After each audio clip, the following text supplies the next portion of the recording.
The terrible reality, and I said this to Congress, the terrible reality is that George Bush has gotten away with thousands upon thousands of murders. And we, America, the American people, cannot let him do this. Is he wild up here?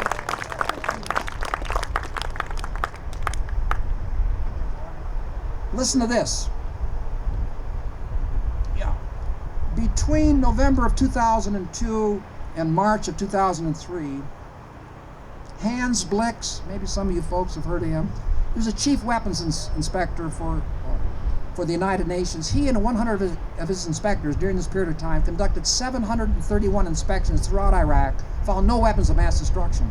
But perhaps more importantly, at least it goes towards Bush's state of mind. The state of mind is important in a criminal prosecution. Blix testified on March 7th, 2003, less than 2 weeks before the war, that he was getting, quote, proactive cooperation from Hussein. And he said, quote, "We are able to perform professional, no-notice inspections all over Iraq." Let me repeat that. We are able to perform professional, no-notice inspections all over Iraq. But he said to confirm whether Hussein had weapons of mass destruction would not take years, it would take months, and he requested that additional time. Now, to anyone who wanted to avoid the horror and the bloodshed of a war in Iraq, okay, I appreciate it. Yeah, that's good. To anyone who wanted to avoid the horror and the bloodshed of a war in Iraq, Blix's words could hardly have been better news. I mean, they would have been extremely encouraged by what Blix said and would have dreamed of going to war in less than 2 weeks. What did Bush do? Refused to give Blix the extra time. He said, I don't know if I mentioned that, it would take months, but he requested this extra time.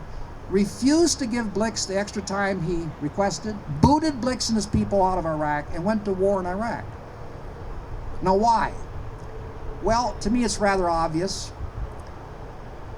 In a paradoxical type of way, Blix and his inspectors became Bush's greatest adversaries because Bush knew that if Blix confirmed that there were no weapons of mass destruction in Iraq, this would have robbed Bush of his main argument for war, a war he wanted to fight at all costs. Before we get into questions and answers, and I'm skipping over a lot of stuff here, I want to talk for a moment about something that, at least to me, has been a very, very strong emotional underpinning for this book right here. I would have written it anyway, but this is really what I'm about to be talking to you about, is the thing that really made it personal with me. I still prosecuted him and sought the death penalty. This made it personal. And that's the fact that throughout the hell on earth that George Bush created in Iraq, over 100,000 people dying, horrible violent deaths. Their survivors screaming out hysterically and having nightmares over what happened to their loved ones. George Bush smiled through it all. Take a look at a photo of Bush and 6 or 7 other people during the war. They're all smiling. Who's got the biggest smile on his face? George Bush. The evidence is indisputable, incontrovertible, cannot be disputed. That while young American soldiers, I'm talking about 18, 19-year-old kids who never had a chance to live out their dreams, were being blown to pieces by roadside bombs in Iraq, George Bush was having a lot of fun and enjoying life to the very fullest. I'm talking about running and bicycling, joking with friends, slapping backs, eating his hot dogs and blueberry pie, dancing and swiveling his hips like Elvis to blaring music, almost always seeming to be in the very best of good spirits. You don't have to take my word for it, or the photos in the book. I juxtaposed the tremendous suffering of the American and Iraqi victims and their survivors next to Bush, having a ball. These aren't gotcha photos. There's one gotcha photo in here that shouldn't be in here. He's got a big smile on his face, but it's a gotcha photo. I'm not talking about gotcha photos. I'm talking about photos where he is having the time of his life.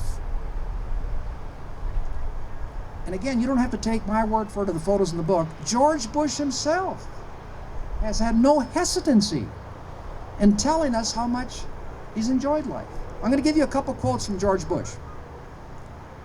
And while I'm quoting Bush, I want you to try to think of a couple things.